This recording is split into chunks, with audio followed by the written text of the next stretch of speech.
Mereka bilang waktu bisa menyembuhkan segalanya. Tapi, bagaimana jika yang luka bukan di kulit melainkan di hati?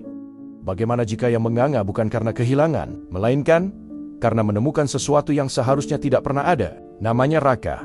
Ia suami yang baik, pekerja keras, tampak bahagia dari luar. Dan ada Dira, seorang istri yang cantik, seksi dan setia. Hidupnya tampak sempurna di mata orang lain.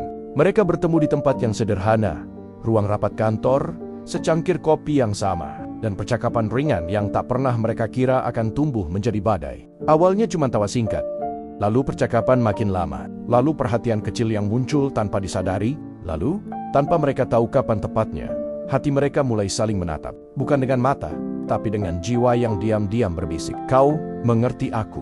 Dira menemukan kehangatan dalam kata-kata Raka, sementara Raka menemukan ketenangan dalam diamnya Dira. Mereka tak pernah berencana jatuh cinta, tapi cinta kadang datang tanpa mengetuk pintu, langsung masuk, duduk, dan membuat segalanya berantakan. Hingga suatu hari, Dira berkata lirih, "Kita harus berhenti, Raka diam.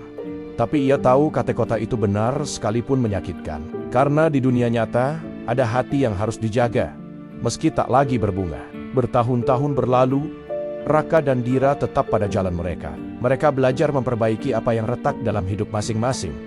Menemukan kembali bunga yang dulu layu. Hingga suatu sore yang tak terduga, takdir mempertemukan mereka lagi di sebuah kedai kopi tua. Tak ada lagi getar yang salah, hanya senyum tulus dua orang kawan lama. "Kamu tampak bahagia," kata Raka, memulai percakapan yang tak lagi berat. Dira mengangguk.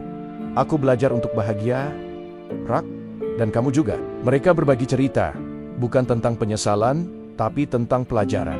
Tentang bagaimana pertemuan singkat mereka justru menjadi pengingat untuk lebih menghargai apa yang mereka miliki.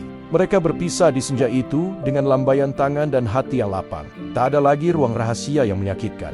Hanya ada syukur karena pernah saling menemukan, dan ikhlas untuk saling melepaskan. Kisah Raka dan Dira akhirnya menemukan, bukan bersama, tapi sama-sama bahagia. Karena terkadang, akhir yang paling indah bukanlah dua hati yang bersatu, melainkan dua hati yang tumbuh dan pulih di jalannya masing-masing. Cinta mereka memang tidak pernah selesai, ia hanya berubah bentuk menjadi kedamaian.